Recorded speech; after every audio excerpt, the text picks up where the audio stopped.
आकाशवाणी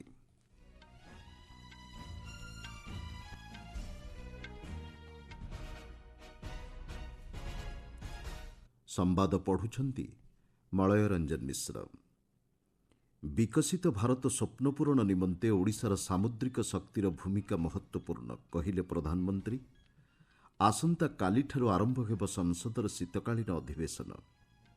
झाड़खंडे आसंता 28 तारिख में नवनिर्वाचित सरकार शपथ ग्रहण। 3 दिनिया इटाली गस्तरे जाई रोम रे पहुंचिले वैदेशिक व्यापार मंत्री एवं पर्थ टेस्टर द्वितीय इनिंग्स 534 रनर विजय लक्ष्य को पिछा करी ऑस्ट्रेलिया 3 विकेट्रे संग्रह करिछि 12 रन। अतीतरू आज पर्यंत ओडिशा देश को बलिष्ठ नेतृत्व देइछि बोली प्रधानमंत्री नरेंद्र मोदी ओडिशा पर्वर उद्यापनी समारोह जोगदे कहिछंती। नुआदिल्लीर जवाहरलाल नेहरू स्टाडियम रे चलिथिबा ओडिशा पर्व 2024 रे जोगदे प्रधानमंत्री कहिछंती विकसित भारत स्वप्न पूरण निमंते ओडिशार सामुद्रिक शक्तिर भूमिका महत्वपूर्ण। कटक बालीजात्रा ओडिशा तथा भारत में सामुद्रिक सामर्थ्यर प्रतीक। श्री मोदी कहिछंती अन्यर सेवा करिबा ओडिशार संस्कृति। ओडिशा हेउछि सन्थ एवं विद्वान भूमि। 2036 मसीह ओडिशा स्वतंत्र प्रदेश गठनर 100 वर्ष पूर्ण करिब। एहार नेतृत्व नेबाकु से युवपीढ़ी को आह्वान दैछंती। ओडिशा के संत कवि भीम भोई ने कहा था, मो जीवन पछे नरके पड़ी थाउ जगत उद्धार हेउ। भाव ये कि मुझे चाहे जितने ही दुख क्यों न उठाने पड़े, लेकिन जगत का उद्धार हो, यही उड़ीसा की संस्कृति भी है। ओडिशा सबू जुगरे समग्र राष्ट्र एवं पूरा मानव समाज सेवा करी। सूचना अनुसार ओडिशा पर्व को गत 22 तारिख में राष्ट्रपति द्रौपदी मुर्मू उद्घाटन करथिले। स्वामी विवेकानंद 162तम जयंती आसंता जानुआरी 12 तारिख दिन पालन अवसर में नुआदिल्ली में विकसित भारत युवनेता वार्तालाप शीर्षक एक कार्यक्रम आयोजन कर आकाशवाणी मन की बात कार्यक्रम 116तम संस्करण में देशवासी को आज संबोधन कर श्री मोदी यह कहिछंती। राजनीतिक पृष्ठभूमि नथिबा परिवारर युवकों को राजनीति में जोग देबाकु से आह्वान दैछंती। डिजिटल लाइफ सर्टिफिकेट संपर्क में उल्लेख कर से कहिछंती यह अधिक सरल होई पारिछि।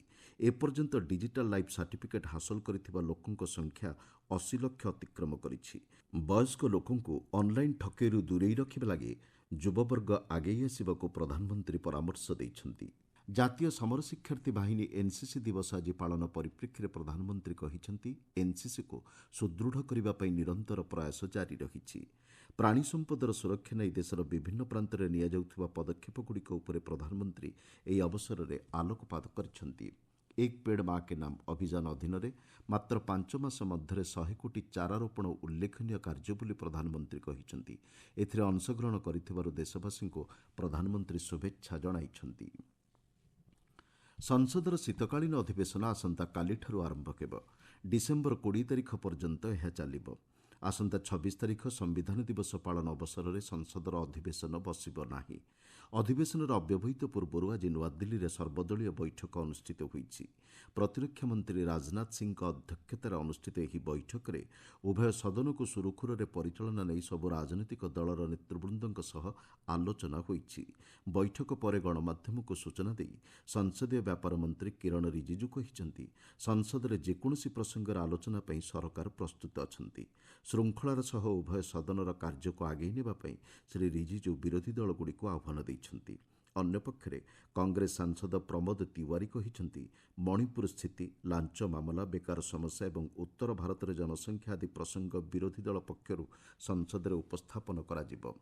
सर्वदलीय बैठक में मंत्री अनुप्रिया पटेल, एल मुरुगन, बीजेडी सांसद सस्मित पात्र, एमडीएमके सांसद भाईको, कांग्रेस प्रमोद तिवारी, जयराम रमेश, समाजवादी पार्टी सांसद रामगोपाल यादव समेत अन्य राजनीतिक दलगुड़िकर प्रतिनिधि अंशग्रहण करथिले। आपण माने संवाद शुणुछंती आकाशवाणी। झाड़खंड में नवनिर्वाचित सरकार आसंता 28 तारिख दिन शपथ ग्रहण करिब। झाड़खंड मुक्ति मोर्चार कार्यकारी सभापति तथा मुख्यमंत्री हेमंत सोरेन आज गणमाध्यम को यह सूचना दैछंती। ରାଞ୍ଚିଠାରେ ମୁଖ୍ୟମନ୍ତ୍ରୀ ଶ୍ରୀ ସୋରେନଙ୍କ ସରକାରୀ ବାସଭବନରେ ଇଣ୍ଡିମେଣ୍ଟ ବୈଠକ ଅନୁଷ୍ଠିତ ହୋଇଥିଲା। ଏଥିରେ ମେଣ୍ଟର ସହଯୋଗୀ ଦଳଗୁଡ଼ିକର ନବନିର୍ବାଚିତ ସଦସ୍ୟ ଯୋଗଦେଇ ଶ୍ରୀ ସୋରେନଙ୍କୁ ସର୍ବସମ୍ମତିକ୍ରମେ ବିଧାୟକ ଦଳର ନେତା ଭାବେ ମନୋନୀତ କରିଛନ୍ତି। ଏହାପରେ ଶ୍ରୀ ସୋରେନ ରାଜ୍ୟପାଳ ସନ୍ତୋଷ କୁମାର ଗଙ୍ଗୱାରଙ୍କ ନିକଟରେ ନୂତନ ସରକାର ଗଠନ ନେଇ ଦାବି ଉପସ୍ଥାପନ କରିଥିଲେ। ଜେଏମ୍ଏମ୍, କଂଗ୍ରେସ, ଆର୍ଜେଡି ଏବଂ ସିପିଆଇର 56 ଜଣ ଦଳୀୟ ବିଧାୟକଙ୍କ ସମର୍ଥନ ପତ୍ର ମଧ୍ୟ ଦାଖଲ କରିଛନ୍ତି। ରାଜ୍ୟପାଳ ଶ୍ରୀ ଗଙ୍ଗୱାର ତାଙ୍କୁ ନୂତନ ସରକାର ଗଠନ ପାଇଁ ଆମନ୍ତ୍ରଣ କରିଛନ୍ତି।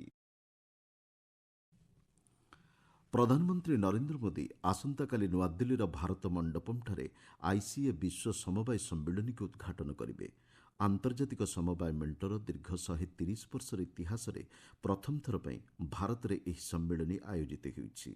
ଆନ୍ତର୍ଜାତିକ ସମବାୟ ବର୍ଷ 2025 ପାଳନ ଅବସରରେ ପ୍ରଧାନମନ୍ତ୍ରୀ ଶ୍ରୀ ମୋଦି ଏକ ସ୍ମାରକ ଟିକଟ ଉନ୍ମୋଚନ କରିବେ।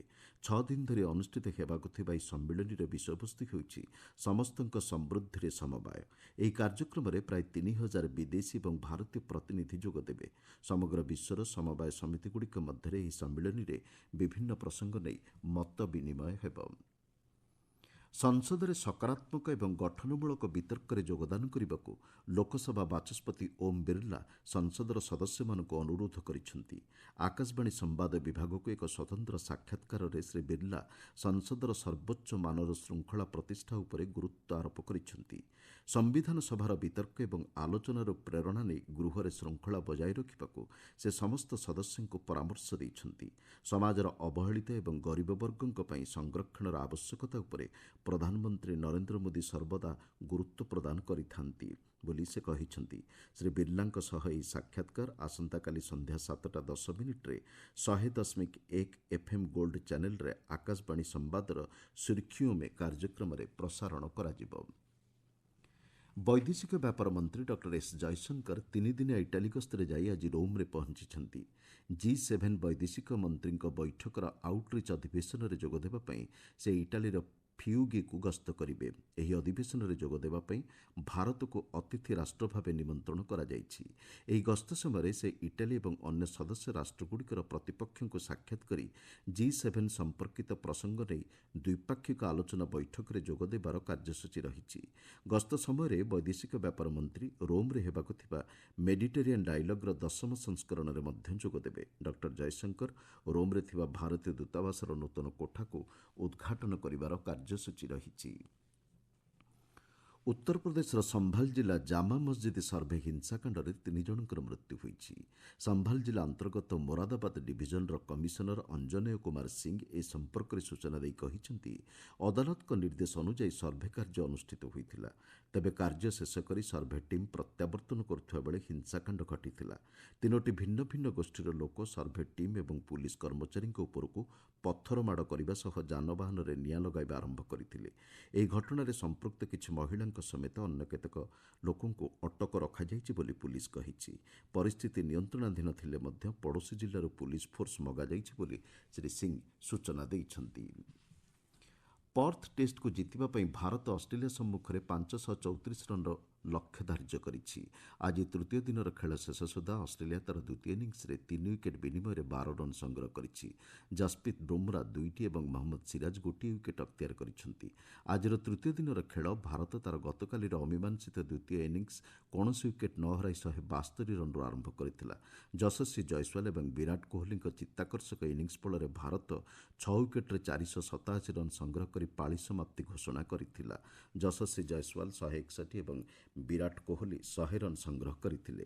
ବିରାଟ କୋହଲି ତାଙ୍କ ଟେଷ୍ଟ ଜୀବନର 30ତମ ଶତକ ହାସଲ କରିଛନ୍ତି। ଏହି ମ୍ୟାଚ୍ଟିକୁ ଜିତିବା ପାଇଁ ଆଉ 2 ଦିନ ଖେଳ ବାକି ଥାଇ ଅଷ୍ଟ୍ରେଲିଆ ପାଇଁ 522 ରନ୍ ବାକି ଥିବାବେଳେ ଭାରତ 7ଟି ୱିକେଟ୍ ଆବଶ୍ୟକ କରୁଛି। ମୁଖ୍ୟ ସମ୍ବାଦଗୁଡ଼ିକ ପୁଣିଥରେ। ବିକଶିତ ଭାରତ ସ୍ୱପ୍ନ ପୂରଣ ନିମନ୍ତେ ଓଡ଼ିଶାର ସାମୁଦ୍ରିକ ଶକ୍ତିର ଭୂମିକା ମହତ୍ୱପୂର୍ଣ୍ଣ କହିଲେ ପ୍ରଧାନମନ୍ତ୍ରୀ।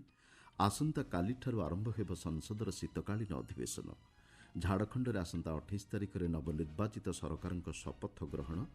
3 ଦିନିଆ ଇଟାଲୀ ଗସ୍ତରେ ଯାଇ ରୋମ୍ରେ ପହଞ୍ଚିଲେ ବୈଦେଶିକ ବ୍ୟାପାର ମନ୍ତ୍ରୀ ଏବଂ पर्थ टेस्टर द्वितीय इनिंग्सରେ 534 ରନ୍ର ବିଜୟ ଲକ୍ଷ୍ୟକୁ ପିଛା କରି ଅଷ୍ଟ୍ରେଲିଆ 3 ୱିକେଟ୍ରେ ସଂଗ୍ରହ କରିଛି 12 ରନ୍।